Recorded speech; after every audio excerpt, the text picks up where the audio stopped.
Une réalité qui est devenue une farce et une farce qui est finalement devenue une réalité. Franchement les gars, si on nous avait dit ça avant, je l'aurais jamais cru. Pour tout le monde, en vrai, dans nos têtes, c'était Vinicius Ballon d'Or, on va pas se mentir non plus. Mais pour ma part, ça ne reste pas le scandale du siècle, même si Vinicius l'aurait quand même mérité. Au final, il finit deuxième, Bellingham troisième, Carvajal quatrième, Haaland cinquième, Mbappé sixième. La suite, vous la connaissez déjà. La saison de Rodri, il gagne l'Euro, la Première Ligue, le Mondial des clubs, la Super Coupe UEFA, 64 matchs, 12 buts, 14 passes D, meilleur joueur de l'Euro, l'équipe type de l'Euro, équipe type de Première Ligue, une défaite en 64 matchs. Du côté de Vinicius, Ligue des Champions, Liga, Super 50 matchs, 26 buts, 13 passes. Buteur et homme du match en finale de Ligue des Champions, buteur et homme du match en demi-finale de Ligue des Champions. Pour certains, c'est un scandale. Personnellement, moi je trouve pas, parce que ce que Rodri a fait en tant que 6, c'est quand même à ne pas négliger. Maintenant, je pense que ce qui a tué Vinicius, c'est sûrement les votes partagés entre lui et Bellingham. Je pense aussi que c'est le comportement, comme je vous l'ai expliqué, et aussi le fait qu'il ait rien fait en Copa. Maintenant, est-ce que c'est assez pour ne pas donner le Ballon d'Or? Dites-moi ce que vous en pensez dans les commentaires. Sinon, vous les gars, vous en pensez quoi? Un sur cet instant s'ennuie. Je suis un Barcelonais depuis que je suis tout petit. Je ferai n'importe quoi pour le Barça. Mais moi, je vous le dis, Rodri en 2024, il est jamais de la vie plus fort que les mecs qu'il y a derrière moi. Je vais même pas m'en prendre à Rodri, il a rien fait. On lui donne un Ballon d'Or, je vais même pas dire que c'est un vol. Je suis personne pour dire qu'un footballeur professionnel vole le Ballon d'Or. C'est un excellent joueur. Mais les gars, Bellingham, Carvajal, Vinicius et Kroos n'ont pas été respectés pour moi aujourd'hui. Je commence par Bellingham. Il arrive au Real Madrid à quel âge? 20, 21 ans, je sais pas. Il arrive au Real Madrid, il gagne la Ligue des Champions en mettant des buts. Il gagne le Classico en étant double buteur. Il gagne la Liga en étant élu meilleur joueur de Liga. Il va en finale de l'Euro avec l'Angleterre, donc Ligue des Champions, Liga, finale d'Euro en mettant une bicyclette pendant l'Euro. Et vous allez me dire que Rodri est devant lui. Carvajal, les gars, tu me dis que Rodri a gagné l'Euro. Carvajal, il a gagné l'Euro, il a gagné la Ligue des Champions en étant buteur en finale et il a gagné la Liga en étant titulaire indiscutable à bientôt 40 piges. Donc comment tu viens m'expliquer que Rodri, il a gagné l'Euro, je sais pas quoi. En plus, ce mec, il a tout mon respect, il a eu un niveau énorme. Carvajal pendant la Ligue des Champions et l'Euro, c'est trop. C'est même pas comme si c'était pas le meilleur joueur de l'Espagne. Vinicius. Mais Vinicius, je vais même pas en parler, les gars. C'est le meilleur joueur en 2024. L'homme des grands rendez-vous. L'homme de la Ligue des Champions. L'homme de la Liga. C'est le footballeur à l'état pur de la saison 2024. Et je suis désolé, Toni Kroos, alors certes, il prend sa retraite. Moi, je dis même pas que Rodri le vole, hein. Rodri, c'est un excellent milieu. Toni Kroos, les gars, est un meilleur milieu que Rodri. L'année dernière, Toni Kroos fait une plus belle saison que Rodri au milieu de terrain. Alors certes, il gagne pas l'Euro, mais il gagne la Ligue des Champions et il gagne la Liga. Rodri ne gagne pas la Ligue des Champions. Donc faut arrêter de tout mélanger. Faut arrêter de dire lui il gagne ci, lui il y a personne cette année qui a tout gagné hormis Carvajal. Donc viens pas me parler trophée, je sais pas quoi. Pour moi, le Ballon d'Or, tu dois tout prendre. Les performances collectives et individuelles. Tu dois prendre les statistiques un peu. Tu dois prendre les perfs du joueur, comment il t'a marqué, tout ça. Et je suis désolé, mais pour moi, cette année, c'est un joueur du Real Madrid qui devait l'avoir. Même si Rodri ne le vole pas, je vais pas dire qu'il le vole, mais je suis désolé, c'est mon avis. Dites-moi en commentaire ce que vous en pensez. Ah, mince. Les gars, on va le dire, on va être honnête, on va dire les termes ce soir. Et vous le savez, j'ai un cœur barcelonais. C'est pas lui qui devait l'avoir. C'est pas un scandale qu'il l'ait eu, parce que Rodri, moi, je l'aime d'amour en plus. Hein. C'est un milieu de terrain exceptionnel, ça parle mon football, c'est tout ce que j'aime. Mais c'est pas lui qui devait l'avoir. Le scandale, c'est pas que Rodri ait le Ballon d'Or. Parce qu'un mec qui devait être dans le top 3, top 4, qu'il l'est, c'est pas un scandale. Le scandale, c'est qu'un joueur du Real Madrid, avec la saison exceptionnelle qu'ils ont fait, surtout Bellingham et Vinicius, et même Carvajal, si on prend aussi la sélection, aurait mérité plus que Rodri de l'avoir. C'est tout ce que je dis. Vinicius, c'est un joueur frisson.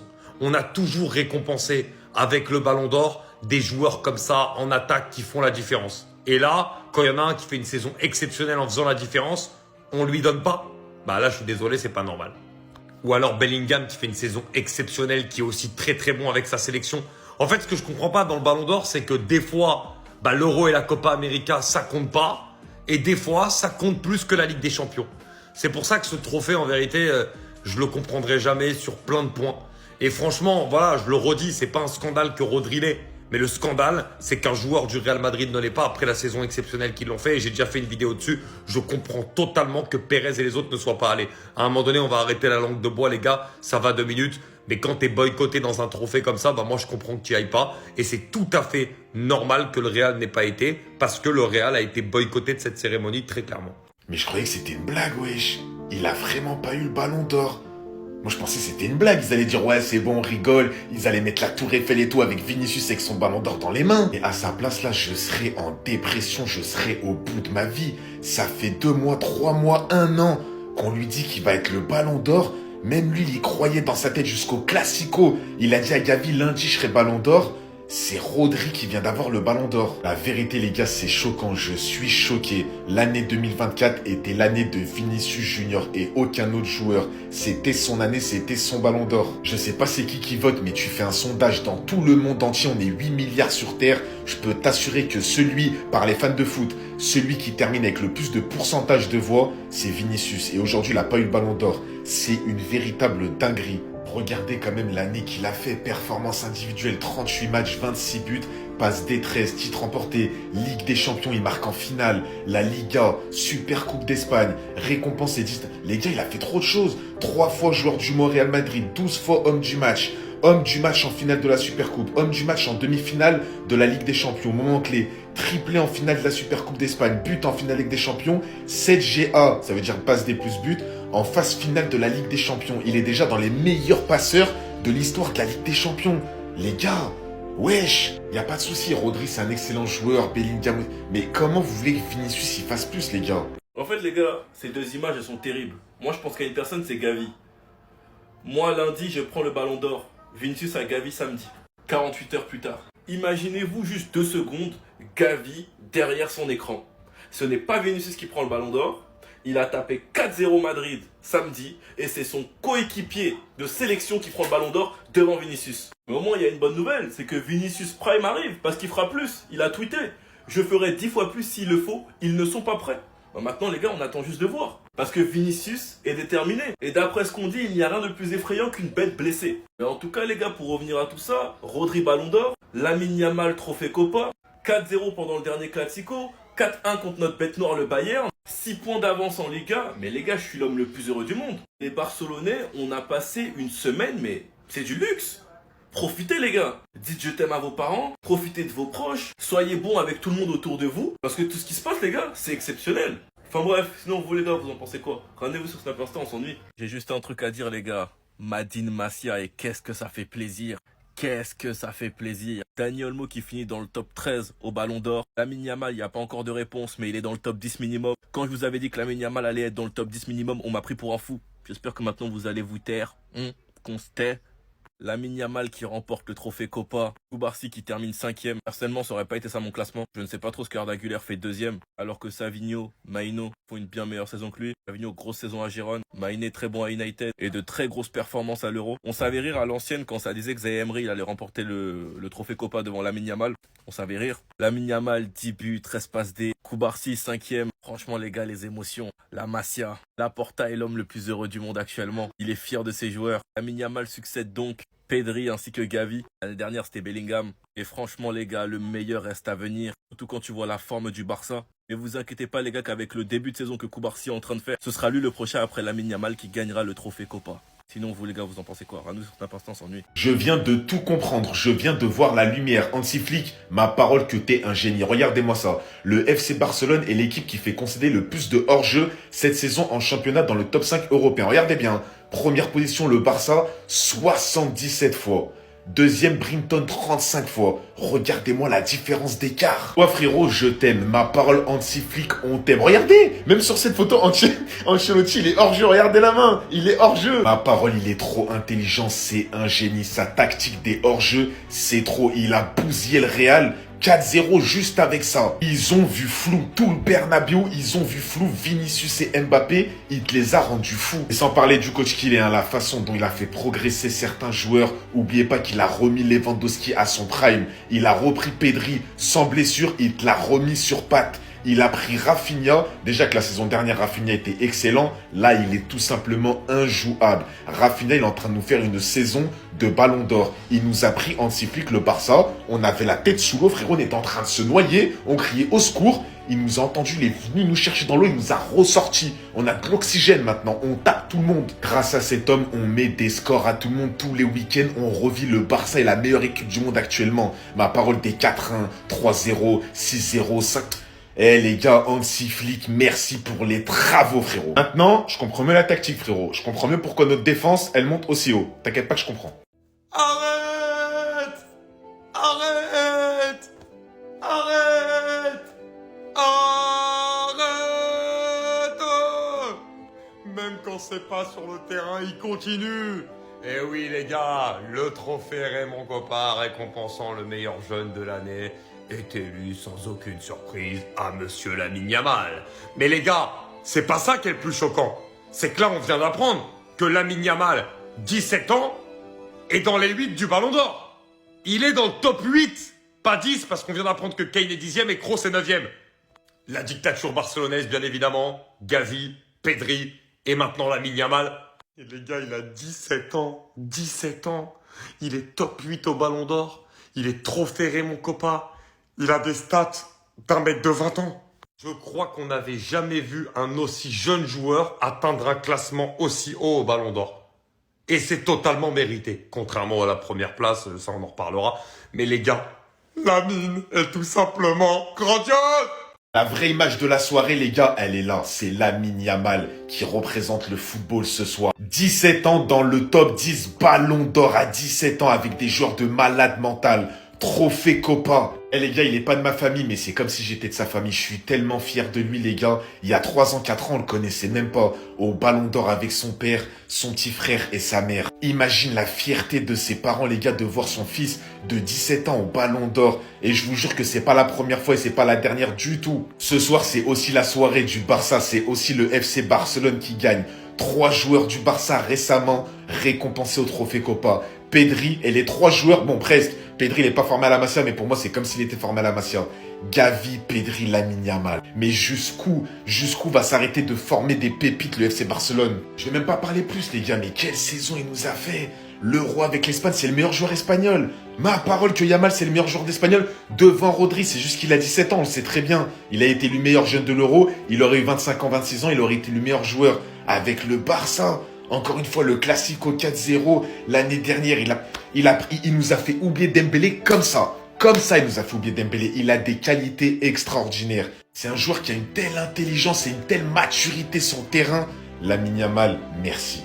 C'est la pire cérémonie que j'ai vue de toute ma vie au Ballon d'Or. La vérité, alors je parle pas forcément de l'organisation, des représentants, tout ça, mais quelle cérémonie éclatée, les gars. Il y avait personne. Il y avait aucun footballeur. J'ai l'impression qu'il y avait que Rodri, la vérité. Il y avait Rodri, Yamal, Harry Kane, ouais, pas plus. Ça, c'est le top 10 du Ballon d'Or. Regardez-moi tous les joueurs qui n'étaient pas là. Il y en avait seulement 3. Bon, il y avait Lautaro Martinez qui était là. Bellingham pas là, Carvajal pas là, Haaland pas là, Kroos pas là, Mbappé qui n'était pas là. Bon, tous les Real Madrid qui n'étaient pas là. Mais je vous rappelle, les gars, les cérémonies d'avant. Pogba, Neymar, Messi, Cristiano Ronaldo, Pirlo, il y avait Pelé, il y avait Maradona. Bon, eux, ils sont plus là. Mais il y avait Iniesta, Xavi, il y avait des légendes, les gars, sur le tapis rouge. C'est quoi cette cérémonie qui, en plus de ça, est devenue lent, c'est lent. On s'ennuie vraiment. Où est passé notre football? Déjà qu'il y a le niveau qui régresse, mais bon, s'il y a le football qui régresse, les cérémonies aussi, du coup, c'est grave. En plus de ça, je suis désolé, mais Vinicius qui n'était pas là, alors que c'est clairement le meilleur joueur en 2024, déjà, ça te met un petit coup ici. C'est un goût amer. Vraiment, ne pas avoir vu Vinicius, ne pas avoir vu Bellingham ce soir, c'est un goût amer, les gars. Rappelez-vous, par exemple, quand Cristiano Ronaldo, il a eu le Ballon d'Or sur la Tour Eiffel, mais c'était tellement bien fait, c'était tellement la classe à l'état pur. Ça, c'était des vraies cérémonies. Les gars, je pense qu'on est tous d'accord, le Ballon d'Or, c'est en train de perdre de sa crédibilité. Vraiment, c'est en train de devenir n'importe quoi. Ce Ballon d'Or, moi, quand j'étais petit, j'en rêvais. Je rêvais de voir le Ballon d'Or à la télé. Aujourd'hui, j'ai 24 ans. Je suis limite dégoûté de voir le Ballon d'Or. Est-ce que c'est normal? C'est le prix du meilleur joueur du monde. C'est n'importe quoi, c'est devenu n'importe quoi. Rodri Ballon d'Or, est-ce que c'est un scandale? Oui, oui, oui. Commencez pas à me raconter vos vies, hein. Je suis barcelonais, les frères. Je sais que vous voulez pas que Vinicius le gagne, vous avez le droit. Mais là, on veut le donner à Rodri, pourquoi? Pour la saison qu'il a fait. Encore la saison d'avant, celle où il méritait potentiellement le Ballon d'Or. Pour la saison où il gagne la Ligue des Champions. Mais c'est pas la saison passée, celle-là, en fait. La saison où Rodri aurait mérité son Ballon d'Or, c'était la saison d'avant. Moi, je vais vous dire la vérité, parce que je commence à voir ce genre de conneries passer, voilà. Des stats qu'on jette en pagaille, hors contexte, sans dire que Modric avait fini meilleur joueur de la Coupe du Monde, sans parler qu'il a amené la Croatie en finale. Et on te sort des stats comme si de rien n'était. J'en ai marre du Ballon d'Or, j'en ai marre des mecs qui débattent du Ballon d'Or. Moi, je vous dis la vraie vérité, c'est lui qui méritait le Ballon d'Or et je vous le dis sincèrement. Pour moi, c'est Bellingham ou Vinicius qui le méritent. Déjà, il n'y a pas d'autre débat. Si on joue au jeu du palmarès, on le donne à Carvajal. Comme ça, c'est clair. Et puis, il n'y a pas que du palmarès, parce que Dieu sait à quel point j'aime pas Carvajal, mais c'est clairement le meilleur joueur ou l'un des 2 meilleurs joueurs à son poste la saison passée. Si on lui donne pas, c'est pas un hasard. Bellingham, première saison au Real. Voilà, je vous mets derrière moi en fait, c'est mieux. 17 passes, 16 fois homme du match. Il a gagné la Ligue des Champions, il a gagné la Liga, il a gagné la Super Coupe, il a gagné le Trophée Copa, il a gagné le Golden Boy. Le Golden Boy Web si ça compte. Bref, vas-y, je vais pas tout vous lire. Si vous lisez vous-même, mettez pause si ça vous intéresse. Beaucoup pensent à Vinicius. Pourquoi? Sa deuxième partie de saison en Ligue des Champions, elle est stratosphérique. C'est clairement le meilleur joueur du Real en Ligue des Champions sur la deuxième partie de saison. Mais il était où en première partie de saison? Aux abonnés absents quand il n'était pas blessé. Alors que c'est Bellingham qui portait ce Real là à ce moment-là. Tous les matchs moyens de Bellingham en deuxième partie de saison ont été d'un meilleur niveau que les matchs moyens de Vinicius en début de saison. Voilà pourquoi pour moi, si on met tout ça bout à bout, finaliste de l'Euro également, un joueur marquant, des moments marquants, une saison marquante. Et quand on voit comment Mbappé galère, ça donne que plus de crédit à la première saison d'adaptation de Bellingham dans un club qu'il ne connaissait pas, dans un championnat qu'il ne connaissait pas et à un poste qu'il ne connaissait pas. Donc soyez honnêtes les gars, dites-moi en commentaire pour vous qui mérite de remporter le Ballon d'Or. Mettez de côté votre club, arrêtez de parler que de stats, surtout quand vous comparez des ailiers, des 6 et des latéraux. Soyez cohérents. Et en vrai, de vrai, on attend quoi pour le boycotter ce Ballon d'Or? Mais c'est normal, Vinicius il a pas gagné le Ballon d'Or. C'est normal. Je regarde le classement, mais faut pas crier au scandale en fin de compte. C'est des maths. On peut faire des maths? Prenons le top 10. Un joueur du Real, deux joueurs du Real, 3 joueurs du Real, 4 joueurs du Real, 5 joueurs du Real. Prenons les joueurs de City. Un joueur de City, 2 joueurs de City. Fin du débat. Si vous arrivez toujours pas à comprendre, c'est pas qu'il le méritait pas, c'est pas de sa faute. Mais dans le top 5, il y a 3 Madrilènes. Carvajal, Bellingham et Vinicius Junior. Et voilà le résultat en fin de compte. Le problème, c'est qu'à la fin, Rodri, il catalyse toutes les voix pour lui. Tous ceux qui ont envie et qui estiment que City a fait une belle saison et qui veulent récompenser City votent pour Rodri, voire pour Haaland. Alors que tous les gens qui veulent récompenser le Real, ils ont voté pour Toni Kroos, ils ont voté, on ne va pas dire pour Mbappé parce qu'il n'en faisait pas partie la saison passée, ils ont voté pour Carvajal qui récupère beaucoup de votes avec l'Euro, ils ont voté pour Jude Bellingham et ils ont voté pour Vinicius. Et à la fin, c'est juste des maths. Petit calcul simple. Si 10 000 personnes votent pour les joueurs du Real, vous divisez ça en 5. Bon, allez, en 4 si on enlève Mbappé. Alors que si les gens votent pour ceux de City, vous divisez ça en 2. C'est juste la loi des maths en fait. C'est déjà arrivé pour des joueurs de Liverpool, c'est déjà arrivé même pour des joueurs du Barça. Et ça ne cessera pas d'arriver. Donc franchement, c'est vraiment dommage pour lui. Mais ceux qui crient au racisme et qui mélangent un peu tout, je comprends la frustration. Si ça avait été un joueur du Barça, j'aurais eu la haine en vrai. Prenez du recul 2 secondes, regardez le tableau, et je pense que vous comprendrez pourquoi c'est Rodri qui l'emporte et pas Vinicius. C'est des gens qui votent, tout simplement.